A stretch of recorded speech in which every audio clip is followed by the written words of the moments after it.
Our next guest is an MIT, Stanford, and Harvard graduate.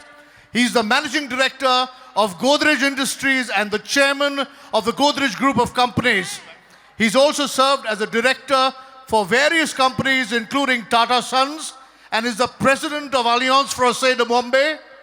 As a globe-trotting polyglot and custodian of a 120-year-old conglomerate that has contributed to nation building, please welcome on stage Advisory Board member at I.I.M.U.N, Dr. Nadir Godrej. Special guests and young friends. You need coaches when you play. My parents showed me the way. They look upon me from up high. Thank you, Barjor and Jai. My father was an engineer and in his field a pioneer. Soap making then was an art, which is to say when you start, you do not know how things will end. That drove my father round the bend. He worked on it for many a day, and then he found a surer way. Fats were split by hydrolysis, and by this route you could not miss. The process was made much more placid. At first he made the fatty acid. With caustic, it was neutralized. A surer process was devised. Soap could consistently be made without the experts of that trade. His greatest pride has always been his process to make olefin. Safety was his great concern, and not how much we could earn. All German plants were what he bought. Perfection is what he sought. I still recall that common sight, his Mercedes with reading light, the trip he took around the site, ensuring everything was right. And no detail for him was small. He'd personally check it all, the clockwork rhythm of his life. And now I'll speak about his wife. My mother never was a preacher, and yet she was the greatest teacher. Her class was always full of noise, the lively talk of girls and boys, cooperating in their work. No one would ever think to shirk, for learning seemed like so much fun. And very soon their work was done, and then they were free to read or paint. The syllabus was no constraint. The topics would range far and wide, and anyone could well decide what new tack the class would take. And they were all free to make their observations known to all. No contribution was too small. Always friendly, never stern, she merely taught them how to learn. They felt they learned on their own steam. This helped improve their self-esteem. Every one of them stood tall and learned respect for one and all. And that stood them all in good stead. And all her students forged ahead.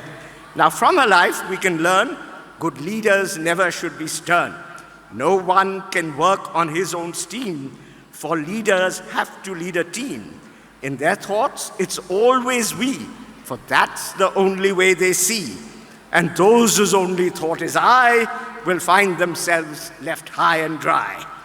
And from Lagan we should learn, it never pays for us to spurn the weakest member of the team. For truth be said, strange though it seem, all must pitch in to make a win. We do need Kachra's twisted spin. No one will ever want to pause, for if we have a common cause that is unitedly perceived, the common goal will be achieved. With a vision, you can lead, for you well know how to proceed. A destination shows the way. The leader doesn't have to lead. He points. The followers take heed. If there is passion for the dream, then leadership will always seem an easy task to undertake. Good causes surely help to make a leader out of anyone who passionately gets it done. And passion also would appear to help in choosing your career. Now some may choose what's in demand, while others like what can command a salary that is quite rich. And others yet may make a pitch to choose based on your aptitude. Please don't think I'm being rude, but no matter what the fashion, choose your career based on passion. You will succeed in what you love. Do not go by the points above. If passion is what leads your life, you'll surely be free from strife. Now learning is always best when you are put to the test. and therefore I'll relate my story, a tale of trouble and some glory. I had no idea what was in store. 1 year, our loss was 80 crore. We wondered why we had invested in something so strange and so untested as making olefins from oil. It hardly seemed worth all that toil. But alcohol was an intermediate, not ethylene, which gives an immediate kick to all those who imbibe it. And for the chemists, I describe it as from C12 to C18. And now this change in tack would mean a change in all our strategy. To lead this change was up to me. I did not do it all alone. My team was good, as is well known. The group was there with all its strengths. To help us out, they went great lengths. A merger helped to save our skin. You must survive before you win. We lived to fight another day. Step by step we found the way. We had to work to make things right. On every front we had to fight.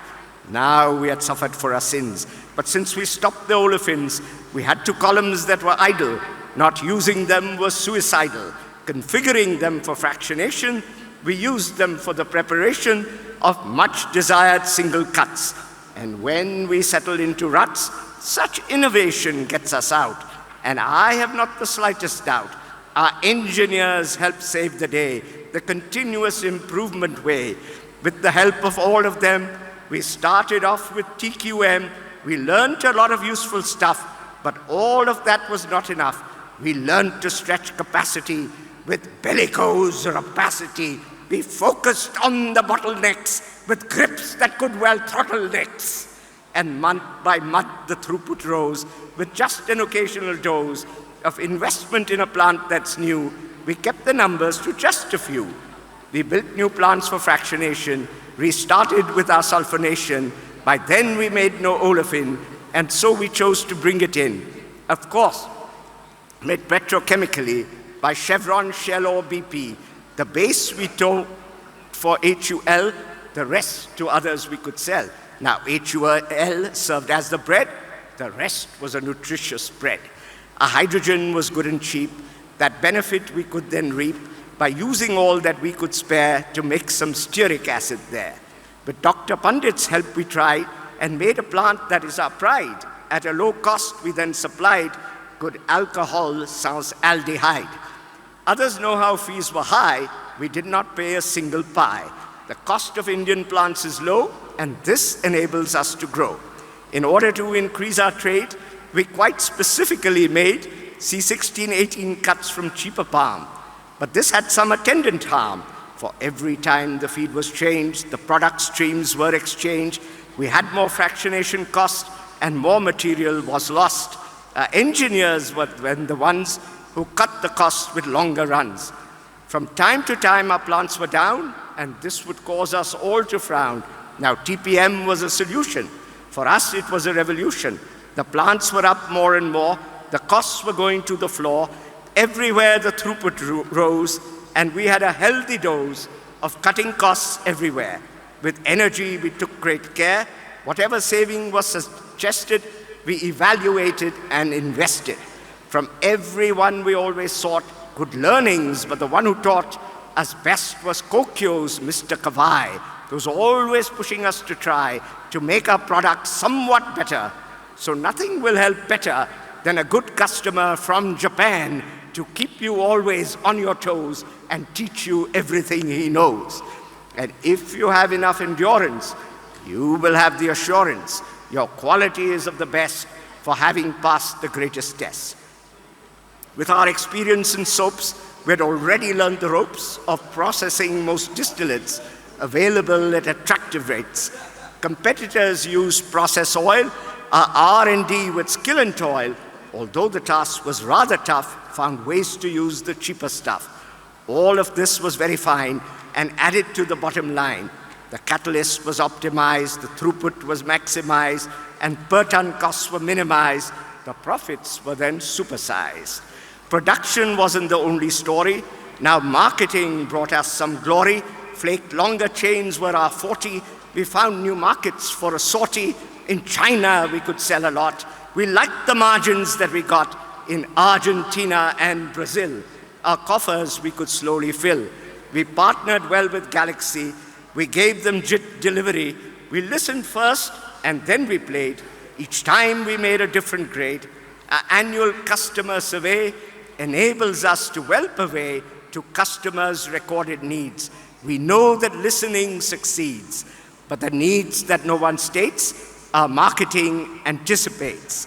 In the early days of turnaround, while some solutions had been found, we sensed we needed to know more. Like many who have gone before, we called in a consulting firm. In the middle of their term, although we thought our costs were higher than any other world supplier, their detailed facts proved otherwise. Because our scale was global size, most of the costs were just the same. We lost a bit in the power game, but gained some when it came to gas. But where we could really surpass competitors was engineers. And after that, we, over the years, at little cost, debottlenecked a business that appeared quite wrecked, corrected well, and then set sail. Our people are our real strength.